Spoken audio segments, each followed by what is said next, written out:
Comment aller vers un attachement sécure ou sécurisant? Bonjour à toutes et à tous et bienvenue sur ma chaîne. Je suis Esther Valentin, votre coach spécialisée en vie sentimentale et je réponds aujourd'hui à beaucoup de questions sur le sujet de l'attachement amoureux et surtout principalement celui-ci, comment je vais vers un attachement plus sécurisant. Je réalise bien que j'ai un attachement amoureux qui me fait souffrir, je suis dans l'anxiété ou je peux être aussi dans l'évitement et comment j'accède à cet attachement dont tu me parles, Esther, qui est beaucoup plus sécurisant, où on ressent beaucoup plus d'apaisement, parce que c'est ça finalement, l'attachement amoureux, ça peut être vraiment une source d'inconfort, voire de souffrance, sincèrement, quand c'est insécurisant. Quand on est dans un attachement insécure, c'est l'insécurité née en nous-mêmes, grandie en nous-mêmes, maintenue en nous-mêmes, malgré nous, tellement ça a mis du temps à s'installer là, évidemment, qui nous fait souffrir. Et on recherche cette sécurité. Pour la recherche à l'extérieur, il va falloir la vivre à l'intérieur. Donc c'est un véritable travail personnel dans tout ce que ça implique, ces termes. C'est quelque chose d'extrêmement personnel. Mais vous allez le voir, ça inclut aussi quelque chose d'externe à vous. Déjà, on va commencer tout de suite. Si évidemment vous ne comprenez pas la différence entre les styles d'attachement, cet attachement amoureux, je vais vous mettre le petit e-book sur les styles d'attachement, les 3 styles d'attachement dans la barre de description juste en dessous de cette vidéo, donc n'hésitez pas à le télécharger, il est gratuit. J'ai construit une formation beaucoup plus poussée sur les styles d'attachement pour comprendre le sien, se comprendre, s'analyser, porter un regard avec de la hauteur dessus, parce que vous allez voir, ça en fait partie. Et pour ça, n'hésitez pas à zioter mon site web. J'ai vraiment mis toutes les formations que j'ai construites pour vous aider dans les différentes approches, différentes démarches que vous avez au moment de vos vies. Et l'attachement amoureux, pour moi, c'est quelque chose qui devrait être vu de tous et par tous pour mieux se comprendre et pour aller vers cette sécurité intérieure qui se ressentira dans la sécurité de vos relations, de ce que vous ressentez à travers vos relations. Mais ça, je vous laisse faire votre part et je vous laisse aller regarder tout ça. Moi, je vais revenir sur les démarches qui vont vous amener vers un attachement plus sécure. Tout premier point, ça va être de faire le point justement. Faites le point sur ce que vous percevez de votre attachement. Prenez du recul. Faites-le seul si possible, mais je ne pourrais que vous le dire, le faire seul, c'est extrêmement limité. Imaginez bien que l'attachement amoureux prend une telle place que dans notre vision de la relation, même si on se dit j'essaye de prendre du recul, votre vision, c'est comme si vous regardiez tout à travers un trou de souris, un trou de serrure. Et cette ouverture demande souvent à ce qu'une personne externe à vous émette des points de vue différents et que vous fassiez oh, j'avais pas vu les choses comme ça, mais c'est normal, je pouvais pas voir les choses différemment. Je suis enfermée dans peut-être plusieurs décennies d'un même fonctionnement et d'une même vision des choses. Donc c'est tout à fait humain. Je rajoute une petite parenthèse, ça vous montre déjà à quel point il faut y mettre de l'indulgence. Il faut y mettre de l'amour de soi, il faut y mettre de l'encouragement pour soi et pas juger durement. Donc prendre ce recul sur qu'est-ce que vous percevez de votre attachement à vous-même. Et donc seul c'est limité, n'hésitez pas à le faire avec un professionnel. Vraiment, ça ne peut que être riche pour vous. Quand je vous dis de faites le point sur ce que vous percevez de votre attachement, déjà un premier point que moi j'ai souvent en coaching, c'est j'ai un attachement anxieux. Pourquoi? Mais je sens que je change tout le temps anxieux, la personne ne fait rien pour me stresser, mais moi je suis pas rassurée par rapport à la relation. On va très souvent retrouver dans le fonctionnement anxieux, l'attachement anxieux, la dépendance affective. Notre anxiété nous amène à dépendre de l'autre. C'est notre insécurité qui est projetée sur l'autre, qui hurle en fait, s'il te plaît, sécurise-moi. Et cette dépendance de l'autre, ce besoin de l'autre, c'est la dépendance affective. Donc là-dessus, vous avez une énorme marge de manœuvre. Parce que faire ce point, c'est utile, parce que déjà, c'est de vous comprendre et vous observer dans votre situation. Il n'y aura aucune étape de changement au monde qui pourra se faire s'il n'y a pas avant tout une observation de vous-même. Je ne peux pas faire un résumé d'un livre que je n'ai pas lu. Je ne peux pas dire ce que j'aurais préféré ou comment je continuerais ce livre si je ne l'ai pas lu. Eh bien c'est pareil. Je vous demande votre propre lecture. Je vous demande de vous accueillir, de vous observer, de voir les moments où ça vous fait souffrir et comment vous visualisez d'autres possibilités. Qu'est-ce que vous souhaiteriez? Déjà de prendre ce recul, waouh, c'est déjà se faire une place. C'est beau, c'est déjà s'estimer assez pour se faire de la place. C'est déjà nourrir une... Vous allez le voir, je commence à spoiler la suite, mais commencer à faire votre propre sécurité interne, de voir que vous êtes en train de vous accorder cette valeur et ce temps et cette observation sans jugement dur, avec indulgence, mais avec véritable observation, sincère. Ok? Parce que le but, ça va être vraiment d'analyser ce que vous avez observé. Cette observation, elle peut s'analyser. On n'analyse rien sans votre observation. Analysez ce que vous observez. Qu'est-ce que vous en pensez? Qu'est-ce que vous voudriez? Mais développez. Prenez un petit carnet. Mais qu'est-ce qui vous empêche de faire ça? Prenez un petit carnet, notez votre journée, notez ces moments où vous vous sentez pas bien avec cette approche, avec votre manière de fonctionner, avec votre attachement, et prenez-en des notes. Comment vous verriez les choses autrement? C'est déjà un énorme pas que je vous demande là, d'imaginer les choses autrement vous concernant. Attention, parce qu'on va retrouver par exemple dans l'indépendance affective, l'attachement anxieux, même évitant j'aimerais que l'autre agisse différemment. Encore cette forme de déresponsabilisation qu'on retrouve dans ce fonctionnement amoureux insécure, c'est je voudrais que ce soit l'extérieur qui change, mais alors analyser et m'offrir d'autres possibilités dues à moi-même, à ce qui est de ma puissance personnelle, de mon pouvoir, c'est difficile. C'est difficile. Et pourtant, c'est possible, et c'est là que vous allez avoir des résultats de dingue, je vous assure. Ça va se faire pas à pas, il faut beaucoup d'indulgence. Ensuite, après cette observation, cette analyse, faites une relecture de votre histoire personnelle. Quand je dis une relecture, c'est qu'est-ce qui ont pu être vos blessures personnelles dans votre vécu? Qu'est-ce qui ont été des blessures passées qui vous auraient laissé certaines croyances, qui seraient aujourd'hui bien ancrées et qui en plus sont encore activées sur certaines situations, donc encore actifs sur votre comportement présent, sur vos pensées présentes, sur vos réactions d'aujourd'hui. Faites cette relecture de votre histoire. Comment vous avez vécu l'image que vous avez de vos parents, de leurs relations, quel lien vous aviez avec les adultes, plus jeunes, enfants, adolescents, quelles expériences amoureuses vous avez vécues avant. Et voyez quelle image vous avez pu garder de vous et quelle image vous avez pu garder de ces domaines de vie. Je vous donne un exemple.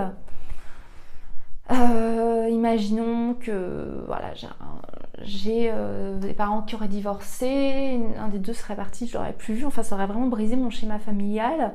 Ça a pu se ressentir comme de l'abandon. Parce que je m'étudie moi là, je m'analyse moi, je regarde mon vécu et comment je l'ai ressenti. Et ensuite j'ai vu quelle dépendance affective j'ai ressenti dans ma précédente relation et comment je ne vivais pas en aimant, mais je vivais par besoin de l'autre et que j'ai nourri une relation hyper insatisfaisante, mais peu importe, il me fallait cette relation. Et je vois aussi qu'après une rupture, j'ai été trahie, j'ai été trompée, j'ai eu exactement ce que j'avais le plus peur et ce que je nourrissais comme peur pendant toute ma relation que j'essayais de contrôler. Et bien là, je vois toute mon insécurité, mon attachement anxieux, de ma peur. Je vois plusieurs éléments qui ont confirmé, oh bim, la croyance que je suis abandonnable, la croyance que je suis pas aimable, peut-être même que tous les hommes trompent, trahissent. Peut-être que je l'ai entendu aussi, j'ai entendu le discours des adultes plus jeunes. J'ai nourri, les médias le donnent. Voilà. Quelles ont pu, dans mes expériences passées, mon vécu? C'est dur ce que je vous demande. De reconnaître ce qu'on a comme croyances, parce que vous n'allez même pas vous dire que c'est des croyances. C'est tellement ancré que vous allez vous dire que c'est des vérités absolues. Et constamment dans votre quotidien, vous essayez, quand c'est une croyance au fond de vous, de les certifier. Alors c'est génial quand c'est des belles croyances. On parle de croyances aidantes. Je peux y arriver. Je sais que je me donne les moyens de le faire. Je vais y arriver. Ça, c'est de la croyance aidante qui va me booster, qui va m'aider dans mes projets. Par contre, si je me dis, mais je loupe toujours tout, hey, je vais pas m'aider parce que mon esprit lui-même, mon inconscient n'a plus qu'un but, c'est de certifier ce qu'il croit déjà. D'y trouver une vérité constamment. C'est pour ça qu'il y a ce travail de se confronter à ses croyances. Vous croyez quoi de l'amour? Si vous pensez que l'amour, ça va faire souffrir, vous allez aller dans des relations qui vont faire souffrir. Et vous allez amener à la souffrance dans votre relation. Vous allez soit la tolérer, soit peut-être avoir une position assez toxique ou de contrôle qui va mener l'autre à peut-être vous quitter à force, à s'épuiser. Ou alors, j'adore cette croyance de la relation dure 3 ans. L'amour dure 3 ans. Il y a une coach que j'admire beaucoup qui dit qu'elle a choisi, et si je l'admire beaucoup, si je l'aime beaucoup, c'est parce que j'adore sa philosophie. Et vraiment complètement en lien avec ma vision aussi du monde, ma philosophie que j'aborde avec vous chaque jour. Non, l'amour démarre presque à 3 ans. L'idée que ça s'épuise, c'est une croyance. Et donc, qu'est-ce qui va se passer? Et bien, malgré nous, il va y avoir une forme de désengagement dans le bien-être de la relation. C'est enraciné. Pour nous, c'est une vérité absolue. Donc, même si on lutter contre une vérité, ça ne marche pas. Il faut aller vers quelle autre croyance je veux qui prenne la place de mes anciennes croyances que j'ai envie de lâcher. Ok? Donc, il y a cette relecture de votre histoire. Il y a cette lecture de vos croyances qui ont un impact aujourd'hui. Quelles pensées vous avez, quels comportements vous avez, quelles réactions vous avez parfois qui ne font pas partie de cette sérénité, de cette sécurité que vous voulez ressentir en vous. Vraiment, faites ce travail. L'autre point aussi, ça va être d'analyser votre environnement. Quand je vous disais que ce n'est pas qu'interne à vous, c'est que votre environnement et votre situation actuelle, elle fait partie de vous, sincèrement. Nous sommes répondants à notre environnement. Notre premier environnement, c'est notre discours interne, c'est nous-mêmes. On a un environnement très proche aussi, c'est où est-ce que je vis, avec qui je vois quotidiennement, quelles relations je côtoie quotidiennement. On dit, et j'adore cette phrase, qu'on est le résultat des 5 personnes qu'on côtoie le plus. Ça prouve bien qu'on est influencé par notre environnement.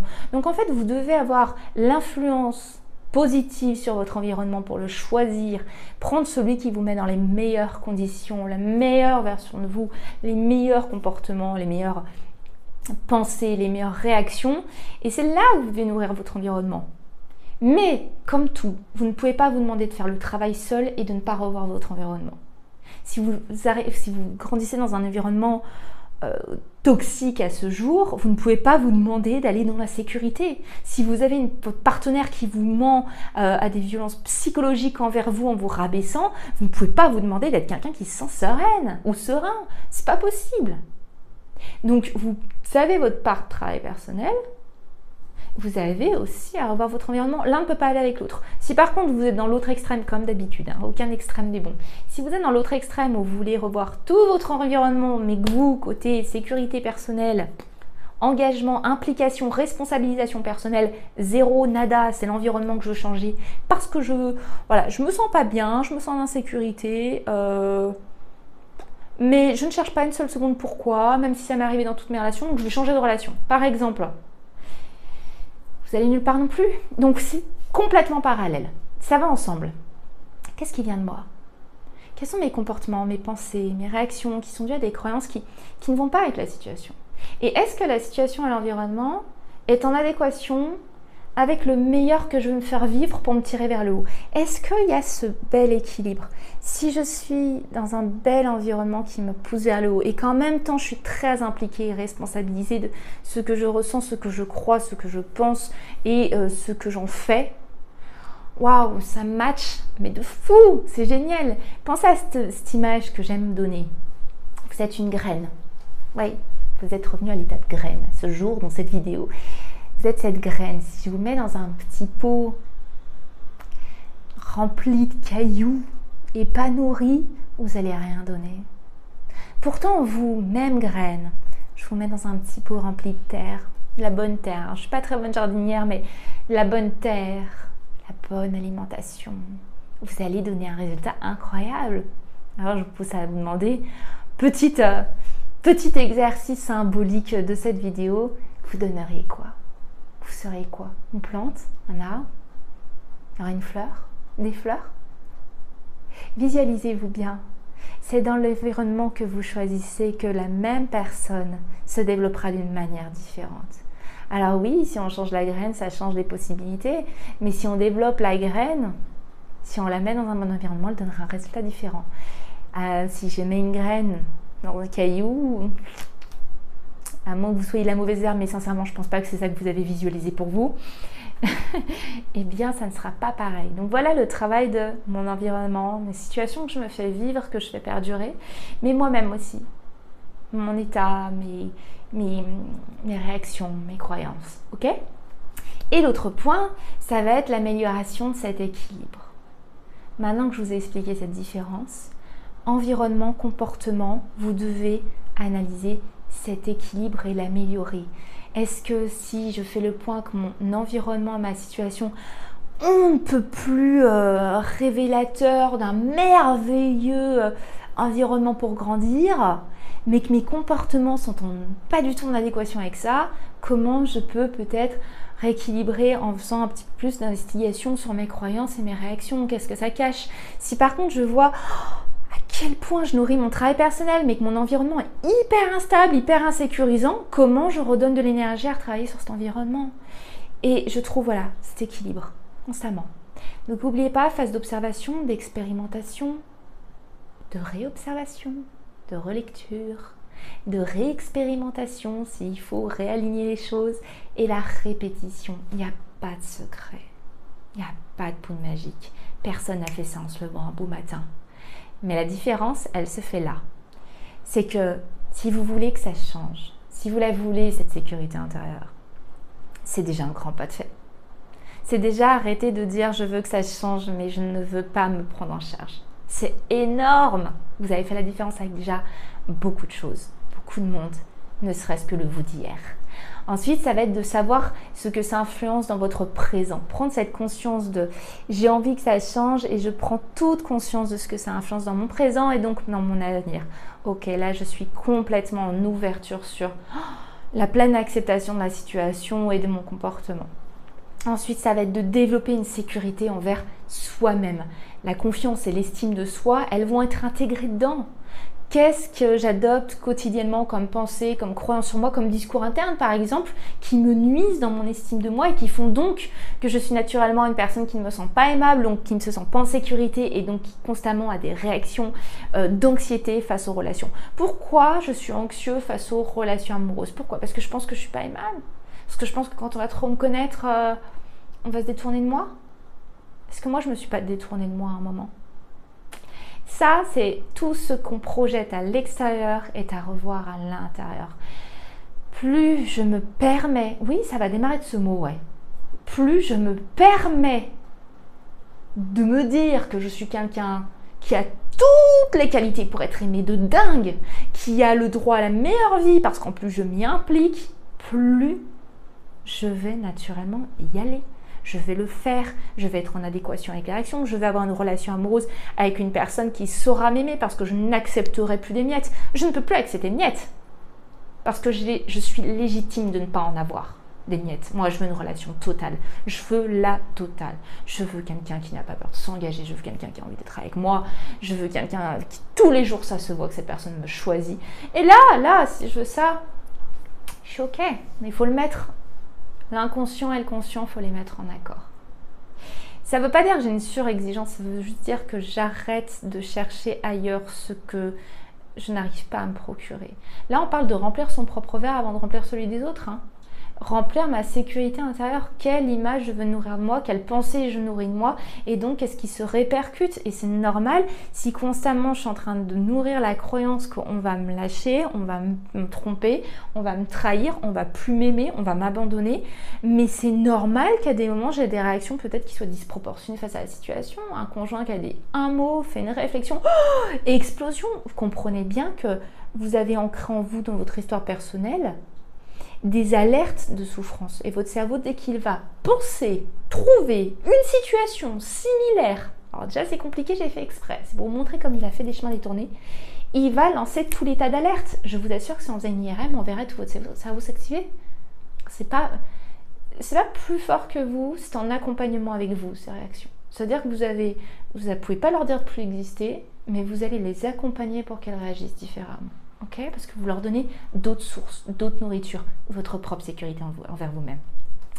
Et ça va être, comme je l'ai dit, de mieux choisir votre environnement et la manière dont vous l'alimentez. Comment alimenter vos relations dans un choix, cette fois conscient. J'arrête de toujours être dans le contrôle, préoccupée que l'autre va me tromper, à surveiller, en espérant avoir une relation hyper apaisée où l'autre se sent tellement bien qu'il a envie de rester avec moi. Faites cette prise de conscience entre ce que vous avez. Là, vous apportez toutes vos réactions, actions, sont l'alimentation de votre relation. Si vous nourrissez, reprenez cette plante qu'on a vue tout à l'heure. Si vous la nourrissez avec du désherbant tous les jours, vous lui donnez de la pourriture dessus, vous mettez vos déchets, vos peurs, vos insécurités, mais elle va donner le résultat de ce que vous avez alimenté. Vous n'en êtes pas complètement dépendante parce qu'il y a d'autres aspects que les vôtres qui se jouent. Il y a l'autre personne dans une relation, il y a son implication, il y a lui-même son propre attachement, etc. Mais là, dans l'attachement insécure, on se retrouve à déresponsabiliser de ce qu'on donne comme alimentation à notre relation et on est étonné que la relation, par contre, la fleur ne nous donne pas un joli résultat, étouffe, s'en va, meurt. Donc voilà, prenez cette part de responsabilité, cette co-implication que vous avez, cette implication tout court que vous avez entre vos réactions, actions, pensées même, et ce qu'elles donnent. C'est vraiment un sacré boulot de se dire, mais tiens, là je pourrais réagir énervée parce que je suis énervée, parce que ça m'a mis en insécurité. Mais la personne n'a rien fait de mal en fait. C'est moi, c'est mes peurs à moi. Donc est-ce que je fais? Est-ce que je choisis de les dégager toute mon insécurité, de péter un plomb? Et donc je donne directement cette nourriture à ma relation? Ou est-ce que je comprends que c'est à moi cette insécurité, je la gère, et qu'est-ce que l'autre mérite? Il mérite ce meilleur côté de moi. Il le mérite, j'insiste, on ne fait pas ça à tout prix quand on est dans une relation hyper insatisfaisante. Ok? Et bien là, je vais rechoisir consciemment, j'ai envie de donner le meilleur à cette relation parce que cette personne le mérite. Cette relation le mérite. Je le mérite. Je mérite ce que j'ai envie de ressentir, la sérénité. Et je vais donc choisir une réaction beaucoup plus sereine qui va apporter de la sérénité à l'autre, qui va apporter de la sérénité à ma relation. Et donc, dans cette boucle hyper sympathique, je vais être donc beaucoup plus sécure et sereine. C'est un exemple. Mais c'est là tout le travail vers lequel je vous tends à aller. J'espère que ça devient plus clair. J'espère qu'on éclaircit doucement comment on va vers un attachement sécure. La personne anxieuse va la nourrir de ses peurs. L'évitant va montrer ses peurs dans son évitement. Mais comment l'évitant qui cherche tant une relation amoureuse, mais en même temps prône son autosuffisance, s'il ne fait pas des démarches dans tout ce que je viens de citer, peut aller vers la relation qui fera du bien. Ce n'est pas les autres qui vont faire céder ses barrières et sa peur. L'attachement anxieux non plus. Ce ne sera jamais de l'extérieur que les peurs vont céder. Ça va être de vous-même et de tout ce qu'on a vu aujourd'hui.